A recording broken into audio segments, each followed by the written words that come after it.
Assalamualaikum warahmatullahi wabarakatuh. Perkenalkan, nama saya Pradita Listiawan.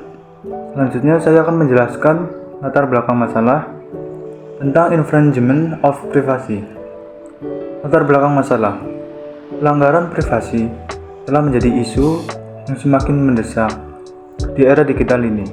Salah satu masalah utama adalah peningkatan pengumpulan dan pengolahan data pribadi oleh perusahaan dan organisasi.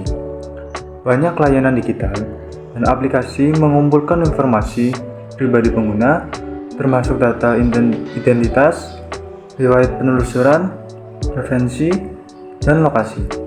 Data ini digunakan untuk berbagai tujuan, seperti periklanan yang ditargetkan, analisis konsumen, dan pengembangan produk. Namun, seringkali pengguna tidak sepenuhnya menyadari bagaimana data mereka digunakan dan berbagi dengan pihak ketiga.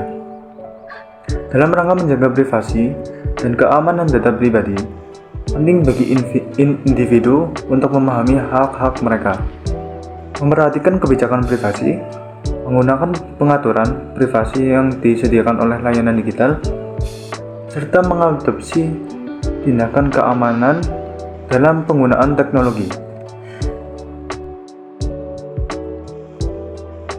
Selanjutnya, rumusan masalah. 1. Bagaimana definisi dan jenis-jenis dari cybercrime dapat dijelaskan? Yang kedua, apa definisi cyber law? Yang ketiga, bagaimana definisi infringement of privacy dapat dijelaskan? Yang keempat, apa dasar hukum yang terkait dengan penanganan infringement of privacy?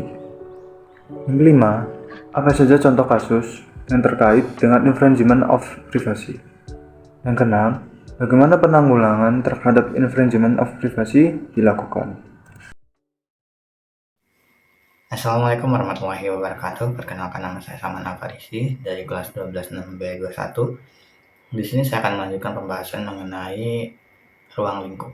Yang pertama ada apa itu cybercrime dan juga jenis-jenisnya. Kemudian yang kedua ada pengertian dari cyber law. Ketiga ada pengertian dari infringement of privacy. Yang keempat ada dasar hukum dari infringement of privacy. Yang kelima ada contoh kasus dari infringement of privacy. Dan yang terakhir ada penyebab serta penanggulangan dari infringement of privacy. Selanjutnya ada tujuan. Adapun tujuan dari pembuatan video presentasi ini, yang pertama adalah untuk memenuhi salah satu tugas mata kuliah, yaitu etika profesi, teknologi, dan komunikasi. Kemudian yang kedua adalah menambah wawasan tentang infringement of privacy. Yang ketiga untuk mengetahui apa itu infringement of privacy. Yang keempat untuk menjelaskan dampak apa saja terkait infringement of privacy. Dan yang terakhir adalah untuk mendapatkan nilai dari mata kuliah etik itu sendiri. Definisi cybercrime. Cybercrime adalah bentuk-bentuk kejahatan yang timbul karena memanfaatkan teknologi internet. Seiring dengan kemajuan teknologi informasi, telah muncul beberapa kejahatan dengan karakteristik yang sama sekali baru. Kejahatan tersebut timbul akibat penyalahgunaan jaringan internet yang membentuk cyberspace. Lalu ada jenis-jenis cybercrime. Yang pertama, cyber espionage, ialah kejahatan yang memanfaatkan jaringan internet untuk melakukan kegiatan mata-mata terhadap pihak lain dengan memasuki sistem jaringan komputer atau komputer network system pihak sasaran. Lalu yang kedua ada data forgery, ialah kejahatan dengan memalsukan data pada dokumen-dokumen penting yang tersimpan sebagai scriptless dokumen melalui internet. Lalu yang ketiga ada data theft, ialah kejahatan memperoleh data komputer secara tidak sah, baik untuk digunakan sendiri ataupun untuk diberikan kepada orang lain. Yang keempat ada carding, ialah kejahatan dengan menggunakan teknologi komputer untuk melakukan transaksi dengan menggunakan kredit card orang lain, sehingga dapat merugikan orang tersebut, baik material maupun non-material. Lalu yang kelima, offense against intellectual property, ialah kejahatan ini ditujukan terhadap hak atas kekayaan intelektual yang dimiliki pihak lain di internet. Perkenalkan, nama saya Diana Nur Afifah, NIM 1220146. Definisi cyberlife. Cyberlife adalah aspek hukum yang ruang lingkupnya meliputi setiap aspek yang berhubungan dengan orang, perorangan atau subjek hukum yang menggunakan dan memanfaatkan teknologi internet yang dimulai pada saat mulai online dan memasuki dunia cyberlife atau maya. Definisi integrements of privacy. Cybercrime dapat terjadi dalam berbagai bentuk. Salah satunya secara khusus merupakan infringement of privacy atau invasi atau pelanggaran privasi. Invasi privasi merupakan kejahatan terhadap informasi seseorang individu yang merupakan hal yang sangat personal dan rahasia. Assalamualaikum warahmatullahi wabarakatuh. Perkenalkan, nama saya Rizky Widyastuti, NIM 122014888. Dasar hukum infringement of privacy. 1. UU ITE dan perubahannya dalam pasal 26 ayat 1 UU 19 tahun 2016 mengatur penggunaan setiap informasi melalui media elektronik yang menyangkut data pribadi seseorang harus dilakukan atas persetujuan orang yang bersangkutan kecuali ditentukan lain oleh peraturan perundang-undangan.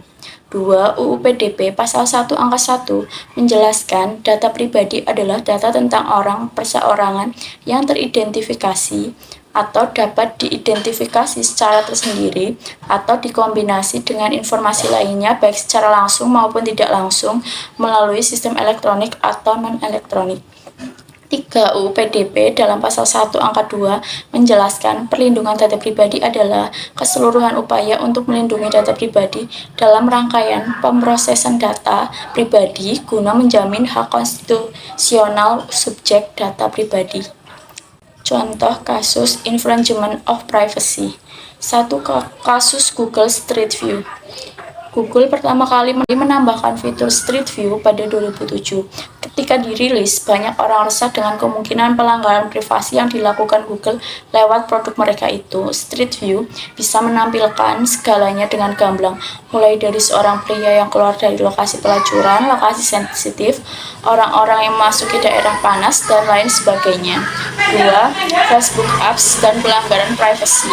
Pada bulan Oktober 2010, Facebook mengaku dengan gamblang bahwa beberapa aplikasi yang melekat padanya, seperti Texas Hold'em dan Farmville, ketahuan membagi data individu pengguna, termasuk nama pengguna dan nama teman pengguna. Data itu dibagi ke pengiklan. Investigasi yang dilakukan Wall Street Journal menguak pelanggaran privasi di Facebook, dan waktu itu diduga ada 10 juta pengguna Facebook yang kena getahnya. Angka itu termasuk jumlah pengguna Facebook yang menggunakan pengaturan privasi secara ketat. Perkenalkan, nama saya Marliana Dulistari, NIM 1220139. Di sini saya akan mempresentasikan mengenai penyebab infringement of privacy. 1. Kesadaran hukum. Masyarakat Indonesia sampai saat ini merespon aktivitas cybercrime masih dirasa kurang. Hal ini disebabkan antara lain oleh kurangnya pemahaman dan pengetahuan masyarakat terhadap jenis kejahatan cybercrime. 2. Faktor keamanan. Saat pelaku sedang melakukan tindak pidana, sangat jarang orang luar mengetahuinya. Di samping itu, apabila pelaku telah melakukan tindak pidana, maka dengan mudah pelaku dapat menghapus semua jejak kejahatan yang telah dilakukan, mengingat internet menyediakan fasilitas untuk menghapus data yang ada. 3. Faktor penegak hukum. Masih sedikitnya aparat penegak hukum yang memahami seluk-beluk teknologi informasi, sehingga pada saat pelaku tindak pidana ditangkap, aparat penegak hukum mengalami kesulitan untuk menemukan alat bukti yang dapat dipakai menjerat pelaku. Terlebih apabila kejahatan yang dilakukan memiliki sistem pengoperasian yang sangat rumit. Penanggulangan infringements of privacy. 1. Mengubah pengaturan privasi atau keamanan. Pahami dan gunakan fitur setting pengamanan ini seoptimal mungkin. 2. Buat kata sandi yang sekuat mungkin. 3. Rahasiakan password yang Anda miliki. Usahakan jangan sampai ada orang mengetahuinya. 4. Untek diri sendiri. Perhatikan setiap orang yang men-tag foto-foto Anda. 5. Wi-Fi. Buat kata sandi untuk menghubungkan Wi-Fi. Jika tidak mungkin saja ada yang penyusup yang masuk ke jaringan Anda. Perkenalkan, nama saya Safidina Widianingsih. Kesimpulan, dapat disimpulkan bahwa kemajuan teknologi mempunyai dampak positif dan negatif. Salah satunya, cybercrime merupakan kejahatan yang timbul dari dampak negatif perkembangan aplikasi internet. Sarana yang dipakai tidak hanya komputer, melainkan juga teknologi, sehingga yang melakukan kejahatan itu perlu proses belajar. Motif melakukan kejahatan ini di samping karena uang juga iseng. Kejahatan ini bersifat maya di mana si pelaku tidak tampak secara fisik, bahwa infringement of privacy adalah suatu kegiatan atau aktivitas untuk mencari dan melihat terhadap keterangan pribadi seseorang yang tersimpan pada formulir data pribadi yang tersimpan secara komputerisasi. Saran 1. Peningkatan kesadaran. Lebih banyak upaya harus dilakukan untuk meningkatkan kesadaran tentang isu-isu privasi dan pelanggarannya. Kampanye publik, pendidikan, dan pelatihan harus ditingkatkan agar individu lebih memahami pentingnya privasi dan tahu bagaimana melindunginya. 2. Regulasi yang kuat. Pemerintah perlu mengadopsi regulasi yang lebih kuat untuk melindungi privasi individu. Regulasi harus mencakup persyaratan yang ketat untuk pengumpulan, penggunaan, dan penyimpanan data pribadi, serta memberikan sanksi yang tegas bagi pelanggar privasi. 3. Transparansi dan kontrol. Perusahaan dan organisasi harus lebih transparan dalam praktik pengumpulan dan penggunaan data pribadi. Individu harus diberikan lebih banyak kontrol atas data pribadi mereka, termasuk kemampuan untuk memberikan persetujuan yang jelas dan menghapus data mereka jika diinginkan. Terima kasih.